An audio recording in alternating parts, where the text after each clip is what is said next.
Hey, well, welcome everyone here. We're here with my good friend, longtime nutritionalist and food expert, Patricia Greenberg. We're here to celebrate her 4th book.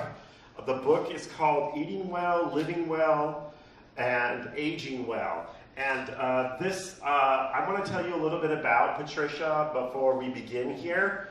Patricia has been my friend for like 20 years now. Yeah.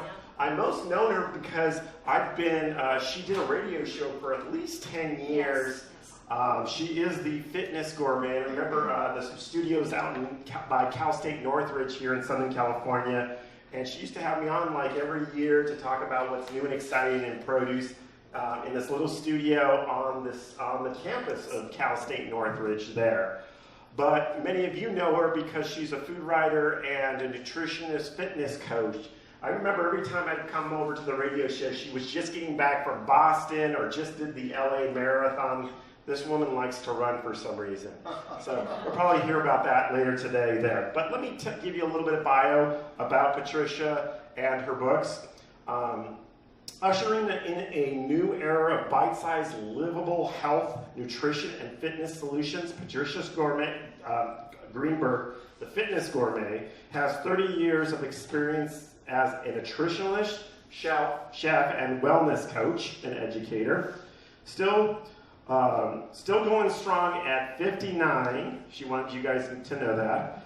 She lives a healthy lifestyle in an often chaotic consulting, specializing in providing accurate nutrition and health information to today's consumer.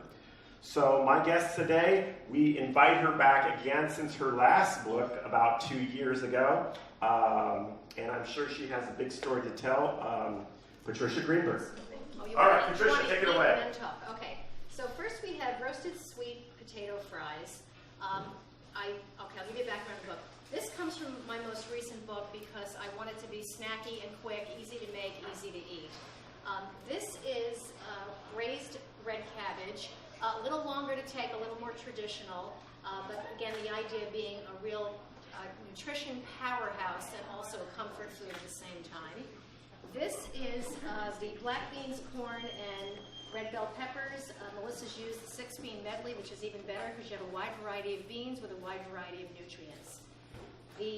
This is kind of a complicated salad. It's a fennel salad with green goddess dressing from my very first book in 1998 called The Whole Soy Cookbook.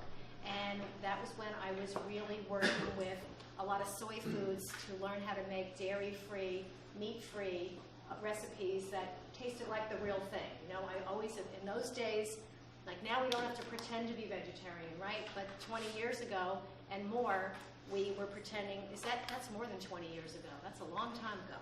We had to hide it and sneak it into people's diets. So that was how some of those recipes were born of.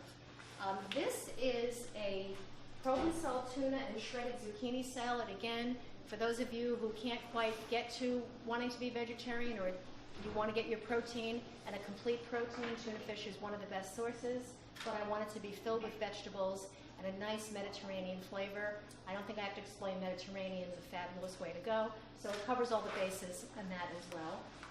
These are oat bran scones. Again, I sat and I pondered, what would kids like, what would older people like, what would people who don't care about what they're eating like, and people who are conscious. It took me a very, very long time to come up with the oat bran scones because, as you know, if you don't use butter, eggs, and cream, and sugar, things fall apart. So it took a while to get there, but these are really, really scrumptious and lovely. And just as an aside, these I recommend wrapping up and taking with you a snack, just like you would an energy bar or a chocolate bar. Wonderful substitute.